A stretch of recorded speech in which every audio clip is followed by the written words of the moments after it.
ನಮಸ್ಕಾರ ಎಲ್ಲರಿಗೂ ಹೆಂಗಿದ್ದೀರಾ? ಮಳೆ ಮಾಡಾಗಿತ್ತು ನೋಡ್ರಿ 3 ಗಂಟೆಗೆಲ್ಲ ಕತ್ಲು ಗವಿ ಆಗಿತ್ತೆ. ಭಾಳ ಚೆನ್ನಾಗಿ ಮಳೆ ಬಂತು ಇವತ್ತು. ಅಡುಗೆ ಮಾಡಕ್ಕೆ ಬೇಜಾರಾಗಿತ್ತು. ಏನಪ್ಪ ಅಡುಗೆ ಮಾಡ್ಕೊಂಬೋದು, ಏನು ಮಾಡ್ಕೊಂಬೋದು ಅಂತೇಳಿ ತಲೆ ಕೆಟ್ಟು ಮೊಸರಾಗಿ ಹೋಗಿತ್ತು. ಅದಕ್ಕೆ ತೆಗಿ ಇಲ್ಲಿ ನಮ್ಮ ಹಳ್ಳಿ ಅಡುಗೆ ಮಾಡ್ಕೊಂಡು ಊಟ ಮಾಡೋಣ ಇವತ್ತು ಅಂತೇಳಿ ನಾನು ತೀರಾ ಬಗ್ಗಿಸ್ಕೊಂಡು ಇವತ್ತು ಹೆಸ್ರು ಕಾಳು ಅಂದರೆ ಮೊಳಕೆ ಬರಿಸಿರೋ ಹೆಸ್ರು ಕಾಳಿಂದು ಸಾರು ಮಾಡಿ ಮುದ್ದೆ ಮಾಡಿ ಅನ್ನ ಮಾಡ್ಕೊಂಡು ಊಟ ಮಾಡ್ತಾಯಿದ್ದೀನಿ. ಭಾಳ ಅಂತಂದರೆ ಭಾಳ ಚೆನ್ನಾಗಿರುತ್ತೆ.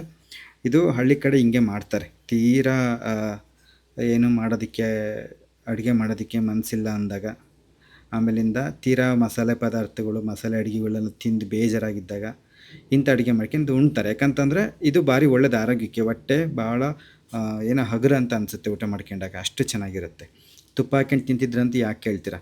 ಆಮೇಲೆ ಈಗ ಬೈಕೆ ಬರ್ತಿದ್ದು ಏನು ಎಲ್ಲ ಹತ್ಕೊಳ್ಳೋ ತುಪ್ಪ ಸುರ್ಕೊಂಡು ತಿಂಬತ್ತಿದ್ದು, ಇದಕ್ಕಾದ್ರೆ ಇದ್ರ ಮೈಗೊಂದು ಬೋರ್ ಹಾಕ್ಸಿರಿ 2 ಇಂಚ್ ತುಪ್ಪ ಹೊಡಿ ಇತ್ತೇನಪ್ಪ ಅಂತ ಅಂದ್ಕೊಳಕ್ಕೆ ಹೋಗ್ಬಿಟ್ರಿ. ತೀರಾ ಎಣ್ಣೆದು ಅದು ಇದು ತಿನ್ನೋದಕ್ಕಿಂತ ಮನೆಗೆ ತುಪ್ಪ ತಿನ್ನೋದು ಭಾರಿ ಒಳ್ಳೆಯದು. ದಿನಕ್ಕೊಂದು ಚಮಚನಾರ ತುಪ್ಪ ತಿನ್ನಬೇಕು. ಇದು ಅನ್ನಕ್ಕೂ ಚೆನ್ನಾಗಿರುತ್ತೆ, ಮುದ್ದೆಗೂ ಚೆನ್ನಾಗಿರುತ್ತೆ, ಎಲ್ಲದಕ್ಕೂ ಚೆನ್ನಾಗಿರುತ್ತೆ. ಚಪಾತಿಗೂ ಭಾಳ ಚೆನ್ನಾಗಿರುತ್ತಂತೆ. ಆರಾಮಾಗಿ ನಮ್ಮಂಥ ಬ್ಯಾಚುಲರ್ಸ್ ಮಾಡ್ಕೊಂಡ್ರೆ ಒಂದು 2 ದಿನ ನೂಕಬೋದತ್ತ. ಅಂಗಡಿ ಹಿಂಗಡಿ ಸೈಡಿಗೆ ಏನಾರ ಬೇರೆ ಪಲ್ಯಗಳು ಮಾಡ್ಕೊಂಡು ಹೆಂಗೆ ಇದೊಂದು ಸಾರಿತ್ತು ಅಂತಂದರೆ ಮುದ್ದೆ ಅನ್ನ ಹಂಗೆ ನುಂಗ್ಕೊಂಡತ್ತ ತಗೊಳ್ಬೋದು. ಬರೀ ಇದನ್ನು ಹೆಂಗೆ ಮಾಡೋದು ಅಂತೇಳಿ ನಾನು ನಿಮ್ಗೆ ಇವತ್ತು ತೋರಿಸ್ತೀನಂತೆ. ಭಾಳ ಚೆನ್ನಾಗಿರುತ್ತೆ. ಇದನ್ನು ಮಾಡಲಿಕ್ಕೆ ನಾನು 4 ಹೆಸ್ರು ಕಾಳನ್ನ ಮೊಳಕೆ ಕಟ್ಟಿದ್ದೆ ನೋಡಿರಿ. ಇದು ಹೆಸ್ರು ಕಾಳು ಏನೈತಿದು ಒಂದು 2 ಅಡಿಯಷ್ಟು ಹೆಸ್ರು ಕಾಳು ತಗೋತಾ ಇದ್ದೀನಿ. ಅಂದರೆ ಮೊಳಕೆ ಬರಿಸಿರೋ ಹೆಸ್ರು ಕಾಳನ್ನ ತಗೋತಾ ಇದ್ದೀನಿ. ಇವು ಮೊಳಕೆ ಜಾಸ್ತಿ ಬಂದಿದ್ವು ಅಂತಾರೆ ಒಂಥರ ಸಿಗಿರ್ತವೆ. ಹಂಗಾಗಿ ಜಾಸ್ತಿ ಮೊಳಕೆ ಬಂದಿತ್ತು ಅಂತಂದರೆ ತೊಗರಿಬೇಳೆ ಜಾಸ್ತಿ ತಗೊಳ್ರಿ. ಇದು ಮೊಳಕೆ ಬರಿಸಿರೋ ಹೆಸ್ರು ಕಾಳನ್ನ ಕಡಿಮೆ ತಗೊಳ್ರಿ. ಇಲ್ಲ ಸಣ್ಣ ಮೊಳಕೆ ಇತ್ತು ಅಂದರೆ ಏನಾಗೋದಿಲ್ಲ, ಇವನ್ನೇ ಜಾಸ್ತಿ ಹಾಕ್ಕೊಳ್ರಿ. ಇದನ್ನ ಚೆನ್ನಾಗಿ ತೊಳೆದ್ಬಿಟ್ಟು ಒಂದು ಕುಕ್ಕರಿಗೆ ಹಾಕ್ಕೊಳ್ರಿ. ಆಮೇಲಿಂದ ಒಂದು ಇಡಿಯಷ್ಟು ತೊಗರಿಬೇಳೆ ತಗೊಂಡಿದ್ದೀನಿ ನೋಡಿ, ಒಂದಿಷ್ಟು ತೊಗರಿಬೇಳೆ. ಇದನ್ನು ಅಷ್ಟೇ ಚೆನ್ನಾಗಿ ಒಂದು 2 ಸತಿ ಹಿಂಗೆ ತೊಳಿಬೇಕು. ಅದು ಉಳುಪಾಳೆ ಹತ್ರದನೇ ಇದ್ದರೆ ಹೋಗುತ್ತೆ. ಚೆನ್ನಾಗಿ ತೊಳೆದ್ಬಿಟ್ಟು ಅದೇ ಕುಕ್ಕರಿಗೆ ಹಾಕ್ಕೊಳ್ರಿ. ಇವಾಗ ಇದಕ್ಕೆ ನಾನು ಏನು ಮಾಡ್ತೀನಪ್ಪ ಅಂತಂದರೆ, ಮೊನ್ನೆ ಹಿಂಗೆ ಹೋಗಿದ್ದೆ ಹೊರಗೆ, ಹಲಸಿನ ತೊಳೆ ನೋಡಿದ್ದೆ, ಒಂದು 1/4 ಕೆಜಿ ತಗೊಬಂದಿದ್ದೆ. ಬೀಜಗಳು ಹಂಗೆ ಇದ್ವು. ಇವನು ಹಾಕ್ತಾಯಿದ್ದೀನಿ. ಇವನೇನು ಹಾಕ್ಲೇಬೇಕು ಅಂತಿಲ್ಲ, ಅದು ಇದ್ದರೆ ಹಾಕ್ರಿ, ಭಾಳ ಚೆನ್ನಾಗಿರುತ್ತೆ. ಇವು ಯಾವ ಸಾರಿಗೆ ಹಾಕಿರೂ ಚೆನ್ನಾಗಿರುತ್ತೆ. ಈ ಮಳೆಗಾಲದಾಗೆ ಹಲಸಿನ ಬೀಜದ ಸಾರು ತಿನ್ನೋಕೆ ಒಂಥರ ಏನೋ ಚೆನ್ನಾಗಿರುತ್ತೆ. ಅದನ್ನ ಹಿಂಗೆ ತದಿಬೇಕು. ತದ್ರೆ ಮ್ಯಾಗಳು ಸಿಪ್ಪೆ ಬಿಡುತ್ತೆ. ಸಿಪ್ಪೆ ತೆಗೆದು ಅವನಿದೆ ಇದ್ರ ಜೊತೆಗೆ ಹಾಕ್ಬೇಕು. ಇವನು ಇದ್ರ ಜೊತೆಗೆ ಹಾಕ್ತಾಯಿದ್ದೀನಿ. ಆಮೇಲೆ ಒಂದು ಮೂಲಂಗಿನೂ ನಾನು ಏನು ಮಾಡ್ತಿದ್ದೀನಪ್ಪ ಅಂದರೆ ಒಂದು 1/4 ಭಾಗದಷ್ಟು ಹಸಿ ಮೂಲಂಗಿ ತಿನ್ನೋಕೆ ಇಟ್ಕೊತಿದ್ದೀನಿ ಊಟದ ಜೊತೆಗೆ. ಇನ್ನು 3/4 ಭಾಗ ಮೂಲಂಗಿನೂ ಅಷ್ಟೇ ಹಿಂಗೆ ಒಂಚೂರು ದೊಡ್ಡಕ್ಕೆ ಹೆಚ್ಚು ಹಾಕ್ತಾಯಿದ್ದೀನಿ. ನೀವು ಗಾಲಿ ಆದರೆ ಹೆಚ್ಚು ಹಾಕ್ರಿ, ಇಲ್ಲ ಹಿಂಗೆ ಅಡ್ಡ ಹೆಂಗಾದರೆ ಹೆಚ್ಚು ಹಾಕ್ರಿ. ತೀರಾ ಸಣ್ಣಕ್ಕೆ ಹೆಚ್ಕೊಳಕ್ಕೆ ಹೋಗ್ಬಿಡ್ರಿ, ಯಾಕಂದರೆ ಅವು ತೀರಾ ಆದರೆ ಕಾರಿಗೆ ಹೊರಗೆ ಹೋಗ್ಬಿಡ್ತವೆ. ಹಂಗಾಗಿ ಒಂಚೂರು ದೊಡ್ಡದಾಗಿ ಇರಲಿ. ಆಮೇಲಿಂದ ಇದಕ್ಕೆ ಏನೇನು ಹಾಕಬೇಕು ಅಂತ ಹೇಳ್ತೀನಿ. ಕೆಲವರೆಲ್ಲ ಹಸಿಮೆಣ್ಸಿಕಾಯಿ ಟೊಮೆಟೊ ಹಣ್ಣು ಇದಕ್ಕೆ ಹಾಕಿ ಕೂಗಿಸ್ತಾರೆ. ನಾನೇನು ಹಂಗೆ ಮಾಡಲ್ಲ, ಭಾಳ ಸಿಂಪಲ್ಲಾಗಿ ಮಾಡ್ತಿರೋದು. ಒಂದು ತೊಟ್ಟು ಎಣ್ಣೆ ಹಾಕ್ತಾಯಿದ್ದೀನಿ. ಎಣ್ಣೆ ಹಾಕ್ಬಿಟ್ಟು ಅದು ಬೇಯೋದಕ್ಕೆ ಎಷ್ಟು ಬೇಕೋ ಅಷ್ಟು ನೀರು ಹಾಕ್ತೀನಿ. ಒಂಚೂರು ಉಪ್ಪು ಹಾಕ್ತೀನಿ. ತೀರಾ ಉಪ್ಪು ಹಾಕ್ದಂಗಿದ್ರೆ ಸಪ್ಪಗೆ ಸಾಯುತ್ತೆ. ಹಂಗಾಗಿ ಒಂಚೂರು ಉಪ್ಪು ಹಾಕಿ ಒಂದು 3 ಕೂಗು ಕೂಗಿಸ್ತೀನಂತೆ. ಸಣ್ಣೂರಿಗೆ ಒಂಚೂರು ಜೋರೂರಿ ಇಟ್ಟು ಒಂದು 3 ಕೂಗು ಕೂಗಿಸ್ಕೊತೀನಂತೆ. ಉಪ್ಪು ಜಾಸ್ತಿ ಹಾಕಿದ್ವಿ ಅಂತಂದರೆ ಅವು ಗಾಢ ಬೇಯಲ್ಲ, ಬೇಳೆ ಎಲ್ಲ ಒಂಥರ ಮರಗಟ್ಟು ಬಿಡ್ತವೆ. ಹಾಗಾಗಿ ಒಂಚೂರು ಉಪ್ಪು ಹಾಕಬೇಕು. ಆಮೇಲಿಂದ ಚೂರು ಅರಿಶಿನ ಪುಡಿ ಹಾಕಿ ಇಲ್ಲಿ ಉರಿ ತೋರಿಸ್ತೀನಿ ನೋಡಿರಿ. ಸಣ್ಣೂರಿಗಿನ ಒಂಚೂರು ಜೋರು ಉರಿ ಅಂತಂದರೆ ಮಧ್ಯಮ ಉರಿ ಅಂತೀವಲ್ಲ, ಅಷ್ಟು ಇಟ್ಬಿಟ್ಟು ಒಂದು 3 ಕೂಗು ಕೂಗಿಸ್ಕೊತೀನಿ. ತೀರಾ ನಿಮಗೆ ಕಾಳು ನಂಗೆ ಬೇಕು ಅಂತಕ್ಕಂಥವ್ರು ಇನ್ನೂ ಪೂರ್ತಿ ಉರಿ ಇಟ್ಟು ತಳಕ್ಕೆ ಸರಿಯಾಗಿ ಉರಿ ಇಟ್ಟು 1-2 ಕೂಗು ಕೂಗಿಸ್ಕೊಂಡ್ರು ಸರಿ ಆಗುತ್ತೆ. ಇಲ್ಲ ತೀರಾ ಹಂಗೂ ಸರಿಯಾಗಿ ಕೂಗಿಲ್ಲ ಅಂತಂದರೆ ತೀರಾ ಇನ್ನೊಂದು ಸತಿ ಮುಚ್ಚಿ ಇನ್ನೊಂದು ಕೂಗು ಕೂಗಿಸ್ಕೋಬೋದು. ಅದ್ರ ಬಗ್ಗೆ ತಲೆ ಕೆಡ್ಸ್ಕೊಳಕ್ಕೆ ಹೋಗ್ಬಿಡ್ರಿ. ಒಳ್ಳೆ ಹದವಾಗಿ ಚೆನ್ನಾಗಿ ಬೇಯಬೇಕು ಅದೆಲ್ಲ. ತೀರಾ ಕರಗಿ ಅದರಲ್ಲೇ ಇದಾಗಿರಬಾರ್ದು. ಅದು ಒಂದೊಂದು ಕಾಳು ಅನ್ನಂಗೆ ಇರಬೇಕು. ತೊಗರಿಬೇಳೆ ಒಂಚೂರು ಕರಗಿರಬೇಕು. ಹೆಸ್ರು ಕಾಳು ಮೂಲಂಗಿ ಅವೆಲ್ಲ ಒಂಚೂರು ಹಂಗೆ ಇರಬೇಕು. ಮೊಳಕೆ ಬರಿಸಿರೋ ಹೆಸ್ರು ಕಾಳು. ಇವಾಗ ಇದಕ್ಕೆ ನಾನು ಏನು ಮಾಡ್ತೀನಿ ಅಂತಂದರೆ ಸಾಂಬಾರು ಪುಡಿ ಹಾಕ್ತೀನಿ. ಸಣ್ಣ ಚಮಚದಾಗೆ ಒಂದು 2 ಚಮಚದಷ್ಟು ಸಾಂಬಾರು ಪುಡಿ ಹಾಕ್ತೀನಂತೆ. ಮೊನ್ನೆ ನಾವೇ ಮಾಡಿತ್ತು. ಅದು ಇದನ್ನೂ ಹಾಕಿ ನೋಡಿರಿ, ರೆಸಿಪಿ ಬೇಕಂತಂದರೆ ನಿಮಗೇನು ಇಷ್ಟ ಐತೆ ಅಂದರೆ ಇದು ಮಾಡ್ಕೊಳ್ರಿ. ಭಾಳ ಚೆನ್ನಾಗಿರುತ್ತೆ. ಎಲ್ಲ ಥರದ ಸಾರಿಗೆ ಎಲ್ಲ ಥರದ ಪಲ್ಯಗಳಿಗೆ ಹಾಕಿದರೆ ಹೈ ಕ್ಲಾಸ್ ಆಗಿರೋ ಸಾರು ಪಲ್ಯಗಳು ಆಗೇ ಹೋಗ್ತವೆ. ಭಾಳ ಚೆನ್ನಾಗಿರುತ್ತೆ ನೋಡಿರಿ. ಇವಾಗ ಇದಕ್ಕೆ ಸಾಂಬಾರು ಪುಡಿ ಹಾಕ್ಬಿಟ್ಟು ಆ ಕಡೆಗೆ ಇಡ್ತೀನಿ. ಇನ್ನೇನಿಲ್ಲ, ಒಗ್ಗರಣೆ ಕೊಟ್ವಿ ಅಂತಂದರೆ ಹಾಗೇ ಹೋಗ್ತದೆ ಸಾರು, ಅಷ್ಟೇ. ಇವಾಗ ಇದು ಹಿಂಗೆ ಚೆನ್ನಾಗಿ ಅದೇನು ಗಂಟು ಪಂಟು ಆಗ್ದಂಗೆ ಸಾಂಬಾರು ಪುಡಿ ಹಾಕಿದ್ಮೇಲೆ ಹಿಂಗೆ ಚೆನ್ನಾಗಿ ಒಂದು 2 ಸತಿ ಹಿಂಗೆ ತಿರುವಾಡಿ ಆ ಕಡೆಗೆ ಇಡ್ರಿ. ಈಗ ಒಗ್ಗರಣೆಗೆ ಇನ್ನೊಂದು ಪಾತ್ರೆ ಇಟ್ಟು ಒಂದು ತೊಟ್ಟು ಎಣ್ಣೆ ಹಾಕ್ರಿ. ಸೊ ಇದೇ ಸಾರಿಗೇನು ಜಾಸ್ತಿ ಏನು ಎಣ್ಣೆನು ಬೇಕಾಗಲ್ಲ, ಒಂದು ತೊಟ್ಟು ಎಣ್ಣೆ ಹಾಕಿದರೆ ಸಾಕು.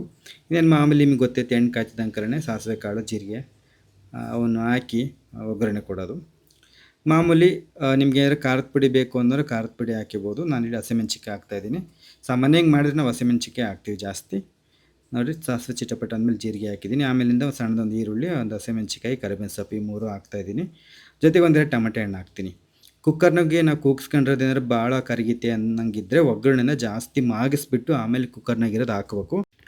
ಇಲ್ಲ ಕುಕ್ಕರ್ನಾಗಿರೋದನ್ನ ಅಷ್ಟೊಂದೇನು ಕರಗಿ ಹೋಗಿಲ್ಲ ಅನ್ನೋದಾದರೆ ಮಾತ್ರ ಒಗ್ಗರಣೆನ ಒಂದು ಅರ್ಧಂಬರ್ಧ ಇದರಲ್ಲೇ ಬೇಯಿಸಿ ಆಮೇಲೆ ಆ ಕುಕ್ಕರ್ನಾಗಿರೋದು ಹಾಕಿ ಅದ್ರ ಜೊತೆಗಿದೆ ಚೆನ್ನಾಗಿ ಬೇಯೋ ಥರನೂ ಬೇಯಿಸ್ಬೋದು. ಅದು ನಮಗೆ ಬಿಟ್ಟಿದ್ದು. ಯಾಕಂತಂದ್ರೆ ನಾವು ಅದನ್ನು ನೋಡ್ಕೋಬೇಕಾಗುತ್ತೆ ಕುಕ್ಕರ್ನಾಗೆ ಎಷ್ಟು ಬೆಂದೈತೆ ಅದು ಅಂತೇಳಿ. ಅದ್ರ ಜೊತೆಗೆ ಒಗ್ಗರಣೆನ ಬೇಯಿಸೋದ ಅಥವಾ ಅದ್ರಲ್ಲಿ ಜಾಸ್ತಿ ಬೆಂದಿದ್ರೆ ಇಲ್ಲೇ ಒಗ್ಗರಣೆ ಜಾಸ್ತಿ ಬೇಯಿಸಿ ಆಮೇಲೆ ಇದು ಹಾಕೋದ, ಅದನ್ನು ನಾವೇ ನೋಡಿಕೊಂಡು ಇದು ಮಾಡಬೇಕಾಗುತ್ತೆ. ಇಲ್ಲಿ ನೋಡಿರಿ ಒಗ್ಗರಣೆ ಕೊಟ್ಟಿದ್ದಾದಮೇಲೆ ಇಲ್ಲೇನು ಕುಕ್ಕರಲ್ಲಿ ಬೇಯಿಸಿಟ್ಕೊಂಡಿದ್ವಿ ಸಾಂಬಾರು ಪುಡಿ ಹಾಕಿ ಅದನ್ನು ಇದಕ್ಕೆ ಹಾಕ್ತಾಯಿದ್ದೀನಿ. ನಮಗೆ ಏನಾದರೂ ತೆಳ್ಳಗೆ ಬೇಕು ಅನ್ನೋದಾದರೆ ನೀರನ್ನ ಜಾಸ್ತಿ ಹಾಕ್ಕೊಳ್ರಿ. ಒಂಚೂರು ಚಪಾತಿಗೆ ಏನಾರು ಮಾಡ್ಕೊತಿದ್ದೀರಾ, ರೊಟ್ಟಿಗೆ ಏನಾರು ಮಾಡ್ಕೊತಿದ್ದೀರಾ ಅನ್ನೋದಾದರೆ ಒಂಚೂರು ಗಟ್ಟಿ ಮಾಡ್ಕೊಳ್ರಿ, ಅಷ್ಟೇ, ಇನ್ನೇನಿಲ್ಲ. ಚೆನ್ನಾಗಿ ಕುದಿಬೇಕು. ಇವಾಗ ಆ ಟೊಮೆಟೊ ಹಣ್ಣು ಏನಿದ್ದಾವೆ ಇದ್ರಾಗ ಒಂದು ಒಗ್ಗರಣೆಗೆ ಒಂದು 50 ಭಾಗ ಬೆಂದಿದ್ರೆ ಇನ್ನೊಂದು ಸ್ವಲ್ಪ ಅದು ಈ ಸಾರಿನ ಜೊತೆಗೆ ಚೆನ್ನಾಗಿ ಬೇಯಬೇಕು. ಆವಾಗ ಒಗ್ಗರಣೆ ಎಲ್ಲ ಸಾರಿಗೆ ಹೊತ್ತುತ್ತೆ, ಆವಾಗ ಸಾರು ಭಾಳ ರುಚಿಸುತ್ತೆ, ಚೆನ್ನಾಗಿರುತ್ತೆ. ಕುದಿಬೇಕು. ಅದು ನೋಡಿರಿ ಕುದಿ ಬಿದ್ದಂಗೆ ಆ ಥರ ನೊರೆ ನೊರೆ ಅಂತದ್ದು ಬರುತ್ತೆ ಸುತ್ತಲ್ವ. ಆ ನೊರೆ ನೊರೆ ಅನ್ನೋದು ಹೋಗಿ ಎಣ್ಣೆ ಬಿಡಬೇಕು, ಅಲ್ಲಿವರೆಗೂ ಕುದಿಸ್ಬೇಕಾಗತ್ತೆ. ಆಮೇಲೆ ಒಂದೆರಡು ತೊಳೆಯಷ್ಟು ಹುಣಸೆಹಣ್ಣು ನೆನೆ ಹಾಕಿದ್ದೆ. ನಾವೇನೇ ಟೊಮೆಟೊ ಹಣ್ಣು ಹಾಕ್ತೀವಿ ಅಂತಂದರೂ ಸಾರುಗಳಿಗೆ ಹುಣಸೆಹಣ್ಣು ಹಾಕಲೇಬೇಕು. ಅದು ಹುಳಿ ಇಲ್ಲ ಅಂತಂದರೆ ಸಾರಿನ ರುಚಿನೇ ಬರಲ್ಲ ಅದು. ಉಪ್ಪು, ಹುಳಿ, ಖಾರ ಈ 3 ಹದವಾಗಿದ್ರೇ ಯಾವುದೇ ಅಡುಗೆ ಚೆನ್ನಾಗಿ ರುಚಿಸುತ್ತೆ. ಆಮೇಲೆ ಇಲ್ಲಿ ಒಂಚೂರು ಕಾಯಿ ತುರಿ, ಆಮೇಲಿಂದ ಕೊತ್ತಂಬರಿ ಸೊಪ್ಪು ಹಾಕ್ತಾಯಿದ್ದೀನಿ. ಕಾಯಿ ತುರಿ ಹಾಕಿಲ್ಲ ಅಂತಂದರೆ ನಮ್ಮ ಕಡೆ ಅಡುಗೆಗಳಿಗೆ ಸಾರುಗಳಿಗೆ ಯಾರನ್ನ ಮಾತಾಡಿಸ್ಬಿಟ್ರೆ ಮಸ್ತಾಗಿ ಓಡಿಸ್ಕೊಂಡು ಹೋಗೋದೇನೋ ಅಂತ ಅಷ್ಟು ರುಚಿ ಬರುತ್ತೆ. ಹಂಗಾಗಿ ಯಾವುದಕ್ಕೂ ಇರಲಿ ಅಂತ ಹಾಕ್ತೀವಿ. ನಿಮ್ಗೆ ಏನಾದರೂ ಕಾಯಿ ಬೇಡ ಅನ್ನೋದಾದರೆ ಕಾಯಿ ಹಾಕಕ್ಕೆ ಹೋಗ್ಬೇಡ್ರಿ. ನಾವೊಂಚೂರು ಕಾಯಿ ತುರಿ ಹಾಕ್ತೀವಿ. ಎಲ್ಲ ಅಡುಗೆಗಳಿಗೂ ಅದೊಂಥರ ರೂಢಿ ಅದು. ಹಾಕಿಲ್ಲ ಅಂತಂದರೆ ತಲೆನೇ ನಿಲ್ಲಲ್ಲ, ಹಂಗೆ ಆಗ್ತಿರುತ್ತೆ ನಮ್ಮವು. ಅದಕ್ಕೆ ಚೆನ್ನಾಗಿರುತ್ತೆ ಕಾಯಿ ತುರಿ, ಕೊತ್ತಂಬರಿ ಸೊಪ್ಪು ಹಾಕೋದ್ರಿಂದ ಸಾರು ಭಾಳ ಚೆನ್ನಾಗಿರುತ್ತೆ. ನೋಡಿ ಸುತ್ತಲಿರ್ತಕ್ಕಂಥ ನೊರೆ ಎಲ್ಲ ಹೋಗ್ಬೇಕದು, ಹೋಗಿ ಒಂಚೂರು ಎಣ್ಣೆ ಬಿಡುತ್ತೆ, ಅಲ್ಲಿವರೆಗೂ ಕುದಿಸ್ಬೇಕು. ಇಷ್ಟು ಮಾಡಿದ್ರಿ ಅಂತಂದರೆ ಏನು ರುಚಿಯಾದ ಸಾರು ರೆಡಿ ಆಯಿತು ಅಂತಲೇ ಅರ್ಥ. ಭಾಳ ಚೆನ್ನಾಗಿರುತ್ತೆ. ನಿಮ್ಗೆ ಏನಾರು ಇಷ್ಟ ಆಗಿತ್ತು ಅಂತಂದರೆ ಇದನ್ನು ಮಾಡ್ಕೊಂಡ್ಬಿಟ್ಟು ಹೇಗೆ ಬಂತು ಅಂತ ನನಗೆ ತಿಳಿಸ್ರಿ. ಆಮೇಲೆ ನಿಮಗೆ ಬೇಕು ಅಂತಂದರೆ ಬೆಳ್ಳುಳ್ಳಿ ಜಜ್ಜಿ ಒಗ್ಗರಣೆಗೆ ಹಾಕ್ಕೋಬೋದು, ಒಂದು 4 ಬೇಕು ಅಂತಂದರೆ. ಇಲ್ಲ ಅಂತಂದರೆ ಇಂಗು ಕೂಡ ಹಾಕ್ಕೋಬೋದು. ನಾನು ಅವೆರಡೂ ಹಾಕಿಲ್ಲ. ಸಾಮಾನ್ಯ ರುಬ್ಬಿ ಮಾಡ್ತಕ್ಕಂಥ ಸಾರುಗಳಾದರೆ ಬೆಳ್ಳುಳ್ಳಿ ಹಾಕ್ಕೊಂತೀವಿ. ಹಿಂಗೆ ಒಂಚೂರು ಒಗ್ಗರಣೆ ಕೊಟ್ಟು ಮಾಡೋದಾದರೆ ಬೆಳ್ಳುಳ್ಳಿ ಏನು ಹಾಕಲ್ಲ. ಅದು ನಿಮ್ಮ ಇಚ್ಛೆ. ಏನಾದರೂ ನಿಮಗೆ ಅದು ಬೆಳ್ಳುಳ್ಳಿದು ಫ್ಲೇವರ್ ಬೇಕು ಅನ್ನೋದಿದ್ದರೆ ಒಂಚೂರು ಹಾಕ್ಕೋಬೋದು, ಅದನ್ನು ಏನು ತೊಂದರೆ ಇಲ್ಲ.